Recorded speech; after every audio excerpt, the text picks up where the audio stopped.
السلام علیکم ورحمۃ اللہ وبرکاتہ۔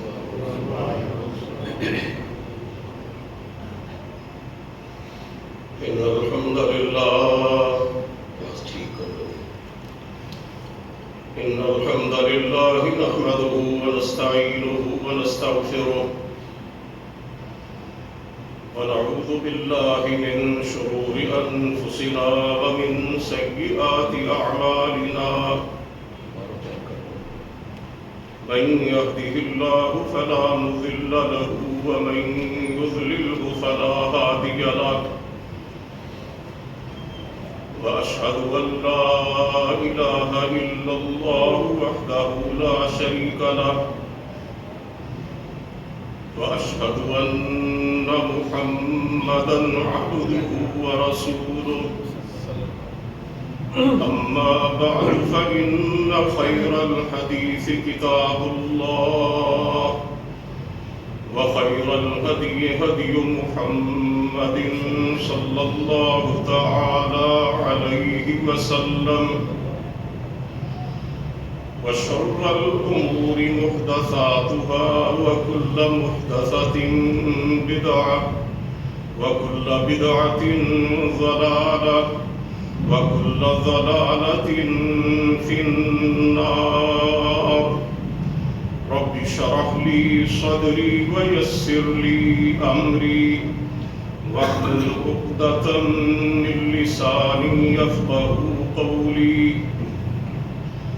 أعوذ بالله السميع العليم من الشيطان الرجيم، بسم الله الرحمن الرحيم۔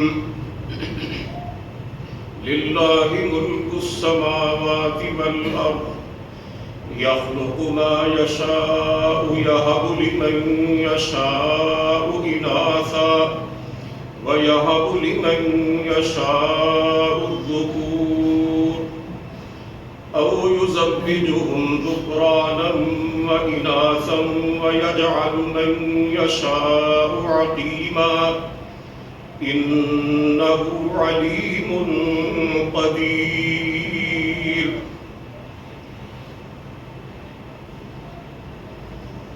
سب تعریفیں اللہ رب العالمین کے لیے ہیں، بے شمار درود و سلام نبی اقدس حضرت محمد الرسول اللہ صلی اللہ علیہ وآلہ وسلم کی ذات گرامی پر، آپ کی آل طاہرہ اور آپ کے صحابہ کرام پر، اور قیامت تک آپ کی فرما برداری کرنے والے ہر مسلمان پر اللہ کی کروڑوں رحمتیں ہوں۔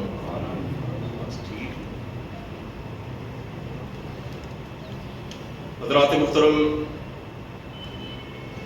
اللہ رب العزت کا بابرکت کلام میں سے جو آیت مبارکہ ابھی آپ کے سامنے تلاوت کرنے کی سعادت حاصل کی گئی ہے، اس میں اللہ احکم الحاکمین نے ارشاد فرمایا، للہ ملک السماوات والارض، کہ آسمانوں اور زمین کی بادشاہت اللہ ہی کے لیے ہے۔ یخلق ما یشاء، وہ جو چاہتا ہے پیدا کرتا ہے، یہب لمن یشاء اناثا، وہ جسے چاہتا ہے بیٹیاں دیتا ہے، ویہب لمن یشاء الذکور، اور وہ جسے چاہتا ہے بیٹے عطا کرتا ہے، او یزوجہم ذکرانا و اناثا، اور جسے چاہتا ہے بیٹے اور بیٹیاں دونوں ملا کے دے دیتا ہے، وَيَجْعَلُ مَن يَشَاءُ عَقِيمًا، اور جسے چاہتا ہے باندھ رکھتا ہے، بے اولاد رکھتا ہے، إِنَّهُ عَلِيمٌ قَدِيرٌ، بے شک وہ ہر چیز کا علم رکھنے والا اور پوری قدرت رکھنے والا ہے۔ اس آیت مبارکہ میں دو باتیں بیان کی گئی ہیں۔ ایک تو یہ ہے کہ آسمانوں اور زمین کی سلطنت اور بادشاہت اللہ تعالیٰ کے قبضہ قدرت میں ہے، اس کائنات میں اسی کا حکم چلتا ہے، اور دوسری بات یہ بتلائی گئی ہے کہ اولاد کا اختیار بھی مکمل طور پر اسی کے پاس ہے۔ انسان اس حوالے سے مکمل طور پر بے بس ہے، اور اولاد کی تقسیم کے سلسلے میں 4 باتیں پروردگار عالم کی طرف سے بیان فرمائی گئی ہیں۔ ایک تو یہ وہ جسے چاہتا ہے لڑکیاں ہی دیتا ہے، لڑکے نہیں دیتا۔ دوسری بات یہ کہ جسے چاہتا ہے لڑکے دیتا ہے، لڑکیاں نہیں دیتا۔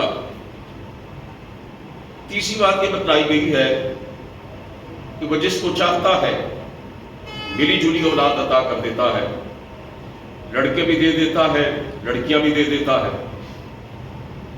اور چوتھی بات یہ بتلائی گئی ہے کہ وہ جسے چاہتا ہے کچھ بھی نہیں دیتا، بے اولاد رکھتا۔ آخر پہ فرمایا گیا انہ علیم قدیر، کہ وہ بڑا صاحب علم ہے، وہ جانتا ہے کہ کس کو کیا دینا ہے اور کیوں دینا ہے، اس کے دینے یا نہ دینے میں کیا حکمت ہے، یہ اسی کے علم ہے۔ اور وہ صاحب علم ہونے کے ساتھ ساتھ قدیر یعنی پوری قدرت رکھنے والا بھی ہے۔ انسان اس کی قدرت کے سامنے بے بس ہے،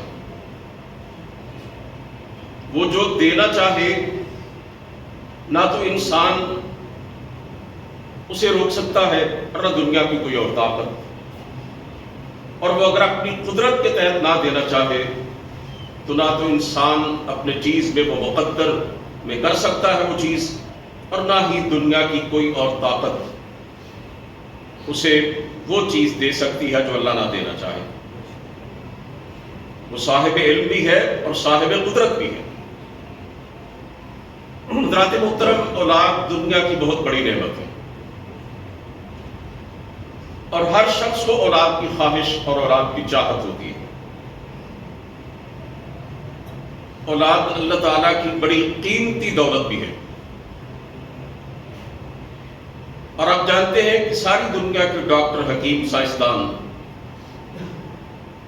اگر یہ چاہیں کہ کسی بے اولاد کو اپنے علاج کے ذریعے، اپنی دوا کے ذریعے وہ بیٹا یا بیٹی دیتے ہیں، ان کی پوری کوشش ہوتی ہے، لیکن اگر اللہ تعالیٰ نے قسمت میں نہیں لکھا، اس مالک نے فیصلہ نہیں کیا، تو پھر ساری دنیا کے حکیم ڈاکٹر مل کر اسے اولاد نہیں دے سکتے۔ اتنی قیمتی دولت ہے۔ اور آپ نے دیکھا ہوگا کہ بڑے بڑے مالدار، امیر کبیر، بڑے بڑے رئیس اور سیٹھ، حتیٰ کہ بعض اوقات بڑے بڑے حکمران اور بادشاہ بھی اولاد کی نعمت سے محروم ہوتے ہیں۔ فرعون کو آپ دیکھیں نا کہ وہ دعوے کرتا تھا انا ربکم الاعلی، کہ لوگوں میں تمہارا سب سے بڑا رب ہوں، اور بڑے تکبر سے کہا کرتا تھا الیس لی ملک مصر وہذہ الانہار تجری من تحتی، کیا یہ مصر کا ملک میرا نہیں ہے، یہ سرزمین میری نہیں ہے، اور یہ جو نہریں بہتی ہیں کیا یہ میری نہیں ہے؟ لیکن اولاد اس کے پاس نہیں تھی، وہ باپ نہیں بن سکا تھا۔ قرآن کریم میں یہ بتلایا گیا ہے کہ جب حضرت موسیٰ علیہ السلام کی والدہ نے انہیں پیدائش کے بعد ایک صندوق میں بند کر کے دریا کے حوالے کر دیا، اور وہ صندوق فرعون کے سامنے پہنچا، اسے کھولا گیا تو اس میں بڑا پیارا، بڑا خوبصورت بچہ لیٹا ہوا تھا۔ اس کے دل میں آیا کہ ہو سکتا ہے یہی وہ بچہ ہو کہ جو آگے چل کر میری حکومت کے خاتمے کا سبب بنے، کیونکہ اسے نجومیوں نے بتلایا تھا، اور اسی وجہ سے اس نے بنی اسرائیل کے کتنے ہی بچوں کو موت کے گھاٹ اتار دیا۔ جب اس بچے کو قتل کرنے کا ارادہ اس نے کیا تو اس کی بیوی نے کیا کہا، لا تقتلوہ عسى ان ينفعنا او نتخذہ ولدا، اسے قتل نہ کرو، ہو سکتا ہے کہ یہ ہمیں کوئی فائدہ پہنچائے یا ہم اسے اپنا بیٹا بنا لیتے ہیں۔ یعنی فرعون جیسا ظالم اور جابر اور فرعون جیسا بادشاہ حکمران بھی اولاد کی نعمت سے محروم تھا. اللہ تعالیٰ نے اسے یہ دولت عطا نہیں کی تھی. تو کہنے کا مقصد یہ ہے کہ اولاد اللہ تعالیٰ کی اتنی قیمتی نعمت ہے. ساری جہان کے خزانے بھی اگر کوئی صرف کر دے، خرچ کر دے، اور اللہ تعالیٰ اسے اولاد نہ دینا چاہے تو کوئی اسے اولاد جیسا قیمتی پھل اور میوہ نہیں دے سکتا. اولاد ہر انسان کی کمزوری ہے، ہر انسان کی خواہش ہے. اس کی کئی وجوہات ہیں. ایک تو یہ کہ اولاد سے انسان کی نسل آگے چلتی ہے، انسان کے توالد اور تناسل کا سلسلہ آگے بڑھتا ہے، انسان کا خاندان پھلتا پھولتا. اور دوسری بات یہ کہ اولاد کی وجہ سے انسان کی زندگی میں رونق آتی ہے.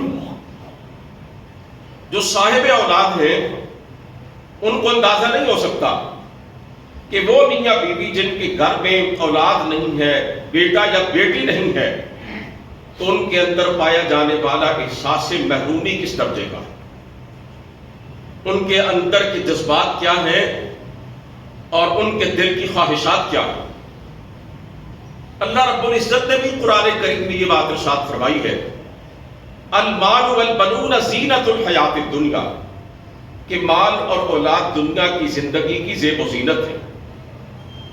اسی طرح اولاد کو عصائے پیری بھی کہا جاتا ہے، جس کا مطلب یہ ہے کہ بڑھاپے کی لاٹھی. انسان جب بڑھاپے کی الجھنوں کا شکار ہوتا ہے، بڑھاپے کی تکلیفوں میں مبتلا ہوتا ہے، بڑھاپے کی کمزوری اور اضمحلال اس پہ طاری ہوتا ہے، تو پھر جیسے بڑھاپے میں انسان لاٹھی کا سہارا لے کر چلتا ہے، اسی طرح بڑھاپے میں انسان کے ساتھ اگر کوئی دنیا میں کھڑا ہوتا ہے تو اس کی اولاد کھڑی ہوتی ہے. اس لیے لوگ اللہ تعالیٰ سے اولاد مانگتے ہیں. اولاد دنیا کے ساتھ ساتھ ایک بندہ مومن کے لیے آخرت کے حوالے سے بھی بہت بڑی نعمت ہے، آخرت کے حوالے سے بھی بہت بڑی دولت ہے. حتیٰ کہ وہ اولاد جو زندہ نہ ہو، جو جوان نہ ہو، وہ اولاد جو پیدا ہوتے ہی مر جائے، چند منٹوں کی، چند گھنٹوں کی، چند دنوں کی اولاد ہو. سرکار دو عالم صلی اللہ علیہ وسلم نے فرمایا، ایک مسلمان کے چھوٹے چھوٹے بچے جو فوت ہو جاتے ہیں وہ قیامت کے دن اپنے باپ کی انگلی پکڑ کر اسے جنت کے اندر لے کے جائیں گے. اسی طرح سرکار دو عالم صلی اللہ علیہ وسلم نے یہ بات ارشاد فرمائی ہے کہ عالم برزخ میں موت کے بعد اللہ کے ایک بندے کے درجات کو بلند کیا جاتا ہے. تو وہ یہ کہتا ہے کہ میں تو اپنی زندگی، اپنی مہلت گزار کر دنیا سے رخصت ہو چکا ہوں، ایک اور عالم میں آ چکا ہوں، میرے عمل کا سلسلہ تو ختم ہو چکا ہے، میرے درجے کیوں بلند ہوئے، مجھے کیوں اونچا کیا گیا؟ تو اسے یہ بتلایا جاتا ہے استغفار والدی کا، دنیا میں تو نے نیک بیٹے، نیک اولاد چھوڑی تھی، وہ تیرے لیے بخشش کی، مغفرت کی دعا کر رہی ہے، اس کی دعا کو قبول کر کے اللہ تعالیٰ تیرے مرنے کے بعد بھی تیرے درجے کو بلند کرتا چلا جا رہا ہے. رسول کریم صلی اللہ علیہ وسلم نے اسی لیے یہ بات ارشاد فرمائی، ان ولد الرجل من کسبہ، کہ انسان کی نیک اولاد بھی اس کی کمائی ہے.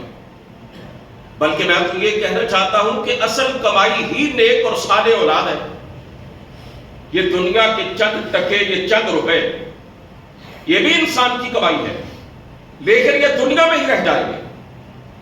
اگر موت کے بعد انسان کے ساتھ کوئی دنیا کی قیمتی چیز جائے گی جو مرنے کے بعد بھی اس کے کام آتی رہے گی تو وہ نیک اولاد ہے. اس حدیث پاک پہ بھی غور کیجیے. میرے اور آپ کے پیارے پیغمبر علیہ الصلوۃ والسلام نے فرمایا، اذا مات الانسان انقطع عنه عمله الا من ثلاث، انسان جب مر جاتا ہے اس کے عمل کا سلسلہ منقطع ہو جاتا. ظاہری بات ہے عمل کی مہلت ختم ہو جاتی ہے، وہ تو زندگی میں ہی کوئی نیکی انجام دے سکتا ہے نا، مرنے کے بعد کیا کر سکتا ہے. لیکن فرمایا تین چیزیں ایسی ہیں کہ جن کے ذریعے انسان کی وفات کے بعد بھی اس کو مسلسل ثواب پہنچتا رہتا ہے، وہ 3 چیزیں مرنے کے بعد بھی اس کی نیکیوں میں اضافے کا سبب بنتی رہتی ہیں۔ ان میں سے ایک صدقہ جاریہ ہے اور ایک علم ہے، اور تیسری چیز سرکار دو عالم صلی اللہ علیہ وسلم نے بیان فرمائی، وَلَدٌ صَالِحٌ يَدْعُو لَهُ، وہ نیک اولاد جو انسان کے دنیا سے رخصت ہو جانے کے بعد بھی اس کے لیے بخشش اور مغفرت کی دعا کرتی رہتی ہے۔ اسی طرح حضرات محترم، وہ چھوٹے بچے جو اللہ کو پیارے ہو جاتے ہیں، جن کی وفات پر ایک بندہ مومن صبر کرتا ہے اور اللہ تعالیٰ کی رضا پہ راضی رہتا ہے، ان کے بارے میں رسول کریم صلی اللہ علیہ وسلم نے فرمایا کہ جب کسی مسلمان کا بیٹا یا بیٹی فوت ہو جاتا ہے، اللہ تعالیٰ فرشتوں سے فرماتے ہیں کہ کیا تم نے میرے بندے کے بیٹے یا بیٹی کی روح نکال لی؟ حالانکہ اللہ تعالیٰ خوب جانتے ہیں۔ فرشتے کہتے ہیں کہ یا اللہ، تیرے حکم سے ہم نے تیرے فلاں بندے کے بیٹے یا بیٹی کی جان قبض کر لی ہے۔ پھر اللہ تعالیٰ پوچھتے ہیں کہ کیا تم نے میرے بندے کے دل کے پھل کو توڑا؟ فرشتے کہتے ہیں کہ یا اللہ، تیرا حکم ہوا، ہم نے تیرے فلاں بندے کے دل کے پھل کو توڑ دیا، یعنی اس کا بیٹا یا بیٹی ہم نے اسے تیرے حکم سے، دنیاوی زندگی اس کی جو تھی مکمل ہو گئی، ہم نے اس کی جان نکال لی۔ اور یہ بیٹے یا بیٹی کے لیے اللہ کے رسول صلی اللہ علیہ وسلم نے جو الفاظ ارشاد فرمائے نا اس حدیث پاک میں، اللہ پوچھتے ہیں حین قطعتم ثمرۃ فؤادی، تم نے میرے بندے کے دل کا پھل توڑا تھا۔ اولاد بڑا میٹھا میوہ ہے دنیا کا، سب سے زیادہ انسان کو اپنی اولاد سے پیار ہوتا ہے۔ بعض اوقات ہم نے دیکھا ہے کہ ایک بندہ اپنی اولاد کی جان بچانے کے لیے اپنی جان بھی قربان کرنے پر تیار ہو جاتا ہے۔ ہم نے یہ بھی دیکھا ہے کہ بیٹا یا بیٹی بیمار ہے، تکلیف میں مبتلا ہے، ماں باپ یہاں تک دعا کر دیتے ہیں، اللہ ہمارے بیٹے کو یا ہماری بیٹی کو ہماری زندگی لگا دے، اسے ہماری زندگی لگا دے۔ فرشتے کہتے ہیں یا اللہ، تیرے بندے کے دل کے پھل کو ہم نے توڑا ہے۔ اللہ فرماتے ہیں پھر اس نے کیا کہا تھا؟ فرشتے کہتے ہیں یا اللہ، اس نے تیری تعریف کی تھی، انا للہ و انا الیہ راجعون پڑھا تھا، اللہ تیرے فیصلے پر راضی تھا۔ اللہ تعالیٰ فرماتے ہیں میرے بندے کے لیے جنت میں ایک محل بنا دو، اس کا نام رکھ دو بیت الحمد، یہ اللہ کی تعریف کرنے والے کا محل ہے۔ اتنی بڑی تکلیف اور اذیت میں اللہ رب العزت کی حمد بیان کرنے والے بندے کا گھر ہے۔ تو اولاد تو میرے بھائیوں ایک مسلمان کے لیے دنیا کے ساتھ ساتھ آخرت میں بھی بہت بڑا ایک سرمایہ ہے۔ دنیا اور آخرت دونوں میں مسلمان کے لیے بڑی قیمتی دولت ہے۔ آپ نے ان حدیثوں پہ غور کیا اور آپ اس نتیجے پر پہنچے ہوں گے، وہ اولاد جو جوان نہیں ہوتی، بالغ نہیں ہوتی، نیک اعمال انجام نہیں دیتی، وقت نہیں آتا عمل صالح کا، نیکیاں کر نہیں سکتی، چھوٹی عمروں میں فوت ہو جاتی ہے، اللہ تعالیٰ اس اولاد کو بھی روز قیامت ایک مسلمان، ایک مومن کے لیے بخشش کا اور نجات کا ذریعہ بنائیں گے، اس کے دخول جنت کا سبب بنا دیں گے۔ جب شادی ہو جاتی ہے، نکاح ہو جاتا ہے، ہر مرد کی یہ خواہش ہوتی ہے کہ وہ باپ بن جائے، ہر عورت کی یہ خواہش ہوتی ہے کہ وہ ماں بن جائے، لیکن آپ جانتے ہیں ہر ایک کی یہ خواہش پوری نہیں ہوتی۔ ام للانسان ما تمنا، اللہ رب العزت فرماتے ہیں کہ کیا دنیا میں انسان کی ہر تمنا اور ہر آرزو پوری ہو سکتی ہے؟ یہ دنیا آرزوؤں اور خواہشات کے پورا ہونے کی جگہ نہیں ہے، یہ تو اللہ رب العزت کی رضا کے لیے اور اس کی خوشنودی کے لیے آرزوؤں اور تمناؤں کو قربان کرنے کی جگہ۔ ایک شاعر نے کہا ہے نا، شاید پچھلے جمعے بھی یہ جملہ میں نے پڑھا تھا کہ ہزاروں خواہشیں ایسی کہ ہر خواہش پہ دم نکلے، بہت نکلے میرے ارمان لیکن پھر بھی کم نکلے۔ ایک بڑا متقی، پرہیزگار، نیکوکار انسان بھی اس دنیا کے اندر اپنی تمام تر خواہشات اور آرزوؤں کو پورا ہوتا ہوا نہیں دیکھ سکتا۔ کچھ خواہشیں پوری ہو جاتی ہیں، کچھ نہیں ہوتی ہیں۔ اللہ تعالیٰ نے اپنے مومن بندوں کے لیے ان کی تمام تر خواہشات اور آرزوؤں کے پورا ہونے کی جو جگہ بنائی ہے وہ جنت ہے۔ اس دنیا کے اندر انسان کی ہر خواہش پوری نہیں ہوتی، اور اولاد کی شدید ترین خواہش بھی ہم دیکھتے ہیں کہ وہ ہر ایک کی پوری نہیں ہوتی۔ کوئی کلی طور پر اولاد سے محروم رہتا ہے، کوئی جزوی طور پر محروم رہتا ہے۔ کلی طور پر جزوی محرومی کا مطلب یہ ہے کہ اللہ تعالیٰ نے بیٹیاں دی ہیں، بیٹا نہیں دیا ہے، اور ظاہری بات ہے بیٹا بیٹی جیسا نہیں ہو سکتا، بیٹی بیٹے جیسی نہیں ہو سکتی۔ اور یہ جو آزمائش ہے نا جی اولاد سے محرومی کی، یہ کسی گناہگار یا فاسق و فاجر انسان کے ساتھ امتحان لیتا ہے۔ اسی طرح اللہ رب العزت انسان کو اولاد سے محروم رکھ کر بھی اس کی آزمائش اور اس کے امتحان کا انتظام کرتے ہیں۔ حضرت مریم علیہ السلام کی والدہ، اللہ رب العزت نے ان کے بارے میں ارشاد فرمایا، وَإِذْ قَالَتِ امْرَأَتُ عِمْرَانَ رَبِّ إِنِّي نَذَرْتُ لَكَ مَا فِي بَطْنِي مُحَرَّرًا فَتَقَبَّلْ مِنِّي إِنَّكَ أَنْتَ السَّمِيعُ الْعَلِيمُ۔ اولاد کی ولادت کا وقت قریب تھا، اور ان کے دل میں یہ خواہش تھی اور انہیں یہ امید تھی کہ بیٹا ہوگا۔ کہنے لگی یا اللہ میرے پیٹ میں جو اولاد بن رہی ہے، اللہ میں نظر مانتی ہوں کہ میں اسے تیرے دین کے لیے اور تیرے گھر کی خدمت کے لیے وقف کر دوں، اللہ اس کو اپنی بارگاہ میں قبول کر لے۔ فلما وضعتها قالت رب انی وضعتها انثى واللہ اعلم بما وضعت وليس الذکر كالانثى۔ اللہ فرماتے ہیں کہ جب ولادت ہوئی تو وہ بیٹا نہیں تھا، وہ تو بیٹی تھی، اور اللہ فرماتے ہیں کہ بیٹا بیٹی جیسا نہیں ہو سکتا، اور ظاہری بات ہے بیٹی بیٹے جیسی بھی نہیں ہو سکتی۔ ماں کی خواہش تھی اور ماں نے نظر مانی تھی کہ بیٹا ہوگا اور میں اسے اللہ کے دین کے لیے، اس کے گھر کے لیے وقف کروں گی۔ حضرت مریم علیہ السلام کی والدہ کی خواہش کیا تھی؟ کتنی نیک خاتون، کتنی پاک باز عورت، بیٹے کی خواہش، لیکن فیصلہ رب کا تھا بیٹی ہوگی، تو وہی معاملہ ہوا۔ اب حضرت مریم علیہ السلام دیکھیں نا اللہ تعالیٰ نے ان کو کیا مقام اور مرتبہ عطا کیا۔ رسول کریم صلی اللہ علیہ وسلم نے فرمایا کامل من الرجال کثیر ولم یکمل من النساء الا خدیجہ بنت خویلد ومریم بنت عمران وعائشہ بنت الصدیق وعائشہ بنت ابی بکر۔ مردوں میں تو بڑے کامل ہوئے ہیں، لیکن عورتوں میں 3 عورتیں کامل ہوئی ہیں، یعنی ان کا بڑا اونچا مقام اور مرتبہ، بڑا درجہ ہے۔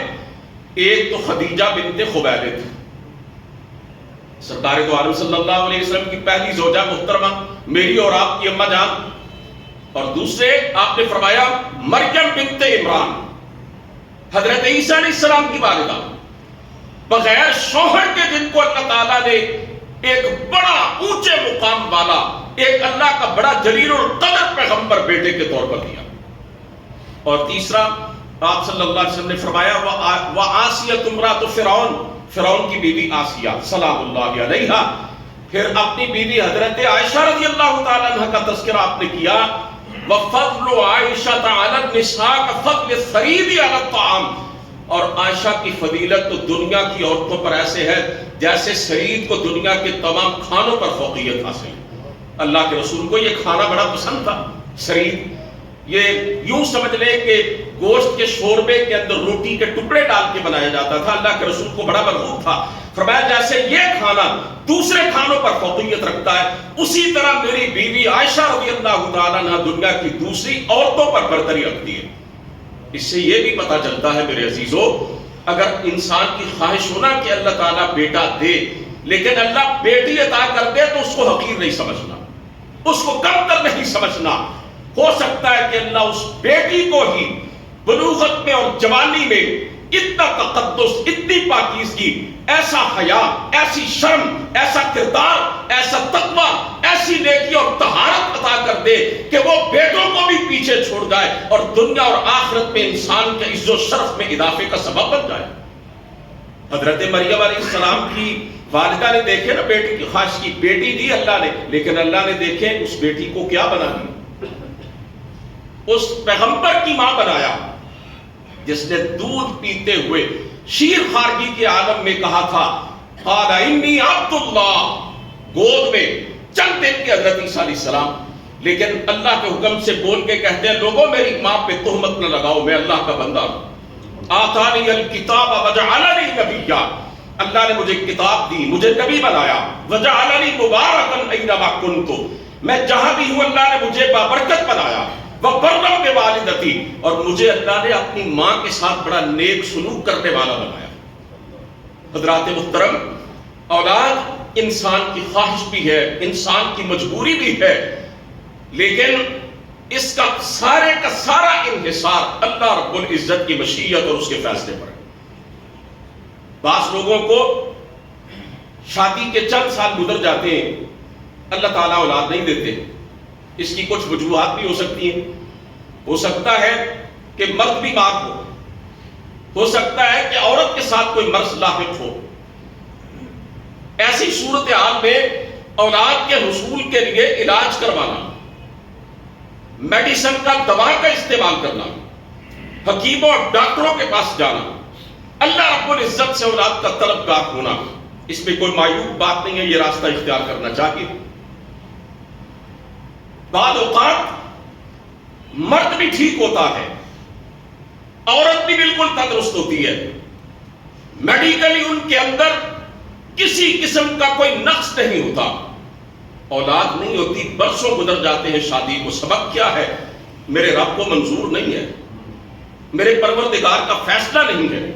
اور ایسے بہت سے جوڑے دیکھے گئے کہ جنہیں کسی قسم کا کوئی جسمانی عارضہ نہیں ہوتا، کوئی کمزوری نہیں ہوتی، کوئی مسئلہ نہیں ہوتا بظاہر، لیکن اللہ تعالیٰ نے ابھی ان کے حق میں فیصلہ نہیں دیا ہوتا کہ ان کی ہاں اولاد ہو سکتی ہے۔ ایسے والدین کو چاہیے کہ کثرت کے ساتھ استغفار کریں، استغفر اللہ استغفر اللہ، اللہم اغفر لی اللہم اغفر لی، ان جملوں کو گرد زباں بنائیں۔ اللہ تعالیٰ قرآن کریم کے اندر یہ بات ارشاد فرماتے ہیں، حضرت نوح علیہ السلام کے الفاظ، اللہ تعالیٰ کے جلیل القدر پیغمبر آدم ثانی حضرت نوح علیہ السلام کی دعوت و تبلیغ کا وہ حصہ قرآن کریم میں اللہ تعالیٰ نے بیان فرمایا۔ حضرت نوح علیہ السلام نے اپنی قوم سے کہا فَقُلْتُ اسْتَغْفِرُوا رَبَّكُمْ إِنَّهُ كَانَ غَفَّارًا يُرْسِلِ السَّمَاءَ عَلَيْكُمْ مِدْرَارًا وَيُمْدِدْكُمْ بِأَمْوَالٍ وَبَنِينَ۔ اور میری قوم کے لوگوں، اللہ سے اپنے گناہوں کی معافی مانگو، استغفار کرو، اس کی بغاوت نافرمانیاں چھوڑ دو، میری دعوت کو قبول کر لو، اللہ سے زیادہ توبہ کرو، اللہ تمہیں دنیا میں مال بھی عطا کرے گا اور بیٹے بھی عطا کرے گا، اور مال اور بیٹوں کے سوا انسان کو دنیا کی چیزوں میں سے اور کیا چاہیے ہوتا۔ سعودی عرب کے ایک بہت بڑے عالم دین شیخ ابن باز رحمہ اللہ، ان کے پاس ایک آدمی آیا اور کہنے لگا کہ جناب میری شادی کو 7 سال ہو گئے ہیں، میری اولاد نہیں ہے۔ شیخ نے کہا تم اور تمہاری بیوی کثرت سے استغفار کرو، اللہ تعالیٰ سے کثرت کے ساتھ معافی مانگو، اپنے گناہوں کو اللہ کی بارگاہ میں پیش کر کے اللہ سے توبہ کرو۔ اگلے سال وہی بندہ اس عالم دین کے پاس آیا اور بڑا خوش ہو کر بتانے لگا کہ جی آپ نے مجھے قرآن و سنت کی روح سے زیادہ استغفار کرنے کو کہا تھا، میں نے اور میری بیوی نے پورا 1 سال آپ کے حکم پر عمل کیا اور اللہ تعالیٰ نے مجھے بیٹے جیسی نعمت سے نوازا۔ اسی طرح بعض اوقات انسان میڈیکل کا علاج کا راستہ بھی اختیار کرتا، اللہ سے توبہ استغفار بھی کرتا، اولاد نہیں ہوتی۔ اس حالت میں بندہ مومن کو اللہ کی بنائی ہوئی تقدیر پر راضی رہنا چاہیے۔ ایمان کی شاخیں ہیں، کچھ باتوں پر یقین کرنے سے ایمان مکمل ہوتا ہے۔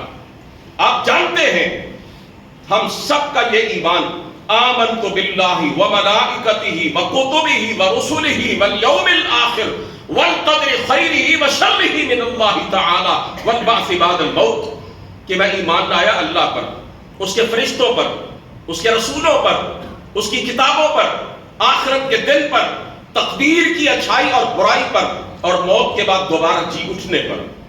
یہ جو الفاظ ابھی آپ نے سماعت کیے ہیں نا، بالقدر خیرہ و شرہ من اللہ تعالی، تقدیر کی اچھائی اور برائی اللہ کی طرف سے. تقدیر لکھنے والا کون ہے؟ قسمت بنانے والا کون ہے؟ صرف اور صرف میرا رب ہے. یہاں پہ سفر کرتے ہوئے بعض اوقات گاڑیوں کے پیچھے لکھا ہوتا ہے جو مقدر میں نہیں وہ حسین سے مانگ،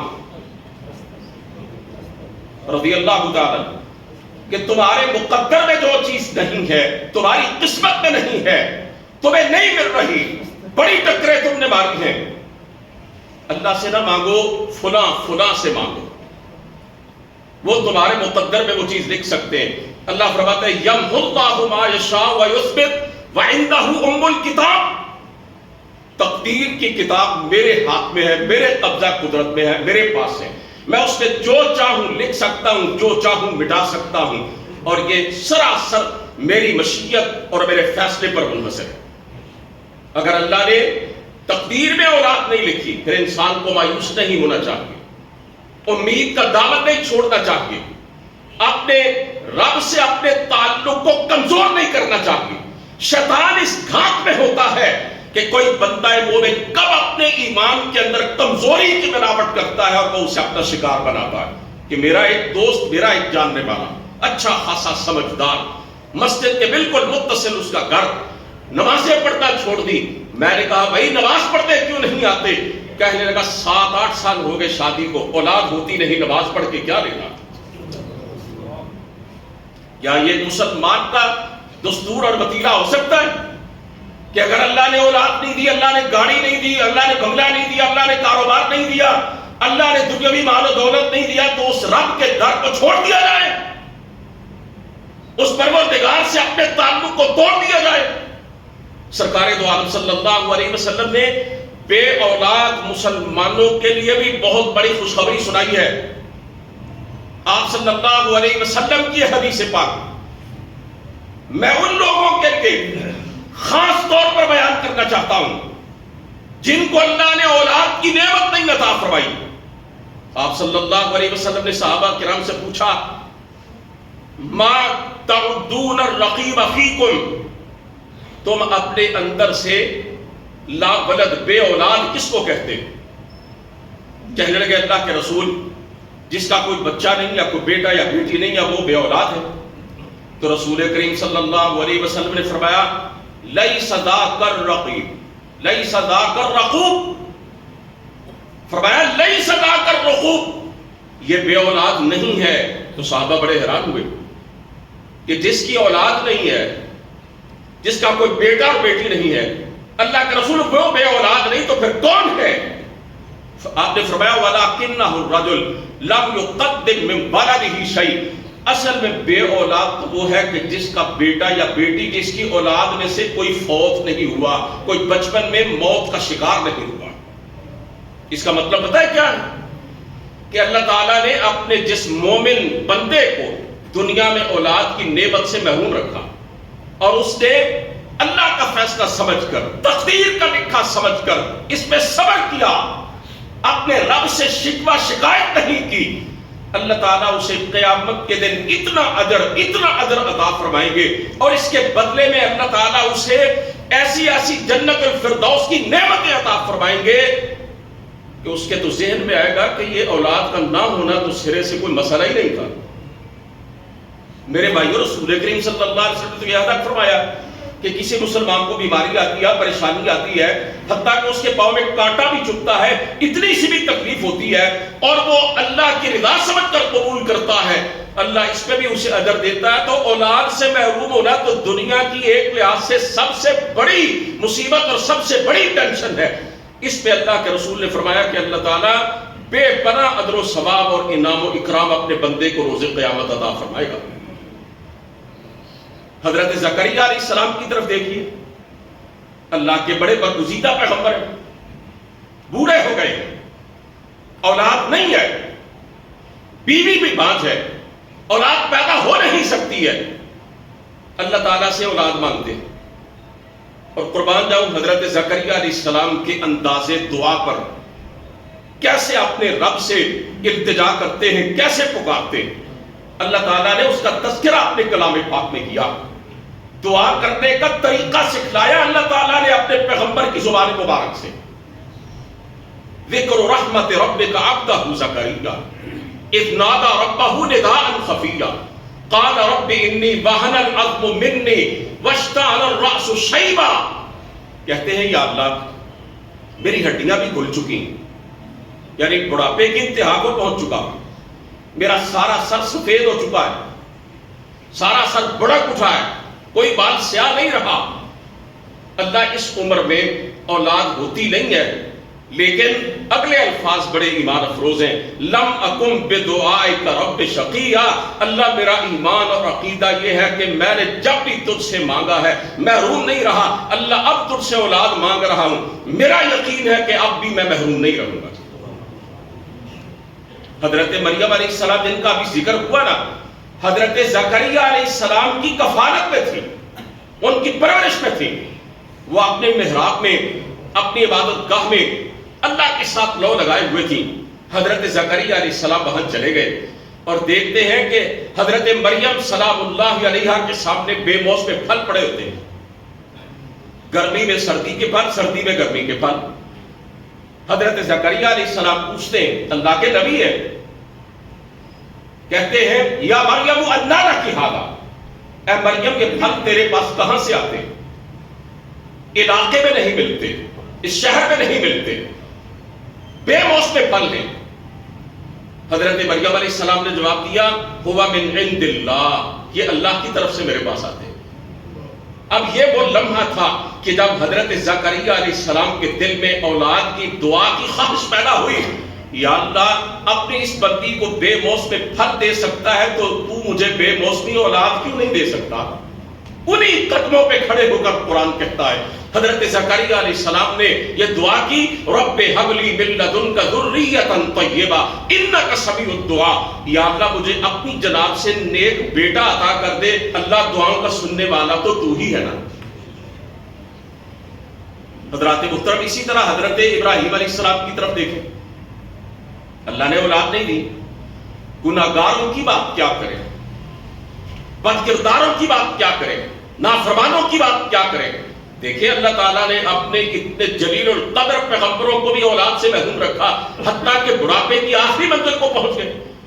آپ جانتے نہیں ہیں میرے اور آپ کے پیارے پیغمبر علیہ السلام کے سارے بیٹے شیر خارگی میں ہی اس دنیا سے چلے گئے، آپ کی بیٹیاں ہی تھی جو آپ کے آنگن میں پلی بڑی تھی اور جوان ہوئی تھی۔